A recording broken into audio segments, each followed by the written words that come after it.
Hello, this is Bablu Bhardwaj here. Nowadays, we are going to learn how to spot the errors from various types of sentences. So please, let us start the class. Now, question number 1. कृपया concentrate होकर इसको देखेंगे. Question number first है, the cricket match between India and Pakistan was very exciting. और D में है no error. कहाँ error है गाइस, बताओ, सोचो. पहले कोई भी हमको सेंटेंस मिले तो हम क्या करेंगे, सब्जेक्ट चुनेंगे. यानी सब्जेक्ट सिंगुलर तो वर्ब सिंगुलर, सब्जेक्ट प्लुरल तो वर्ब प्लुरल. तो इसमें सब्जेक्ट क्या है, पहले देखिए, द क्रिकेट मैच बिटवीन क्या है, ध्यान से देखोगे.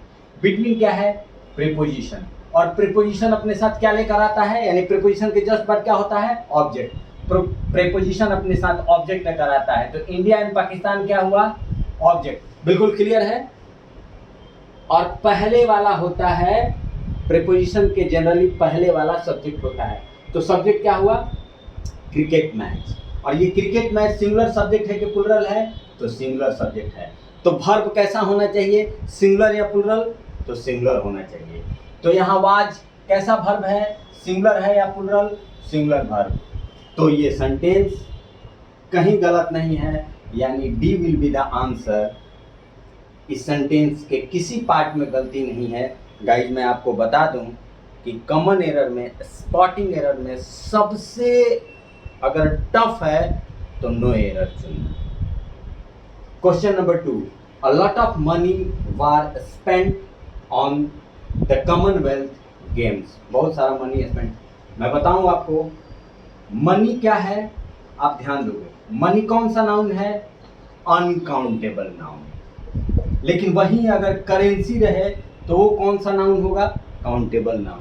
तो मनी अनकाउंटेबल नाउन है, और अनकाउंटेबल नाउन के साथ हमेशा सिंगुलर वर्ब का प्रयोग होता है. इसलिए यहाँ वाज होगा. बी पार्ट में एरर है, क्योंकि यहाँ सब्जेक्ट सिंगुलर है तो वर्ब भी क्या होना चाहिए, सिंगुलर होना चाहिए. इसलिए यहाँ वर के जगह पर वाज होगा, यानी बी पार्ट में एरर था. अगर हम वर के जगह पर वाज लिख देंगे तो सेंटेंस क्या हो जाएगा, करेक्ट हो जाएगा. Question number 3, Tendulkar is one of the best batsman that the world have seen. One of, जैसा कि आप जानते हो, पिछले क्लासेज में हम लोग कॉमन एरर जब कर रहे थे तो उस तरह का एक क्वेश्चन मिला था कि वन ऑफ के बाद आने वाला जो नाउन होता है वो हमेशा प्लुरल फॉर्म में होता है.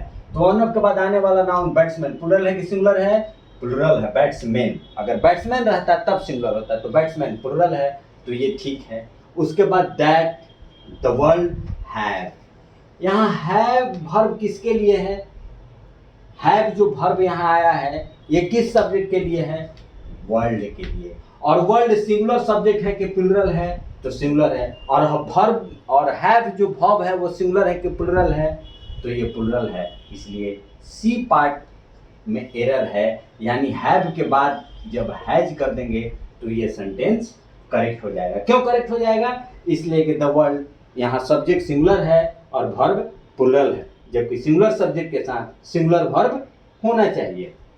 Question number 4, the coffee is not available in any of the shop in the neighborhood market. In any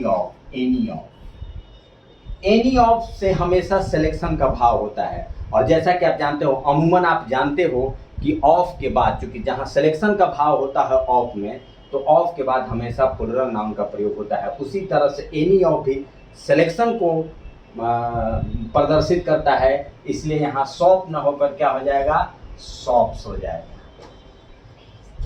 guys हम लोग जो भी इस सेंटेंस पर प्रैक्टिस करते हैं इसको इजी वे में मत लीजिएगा.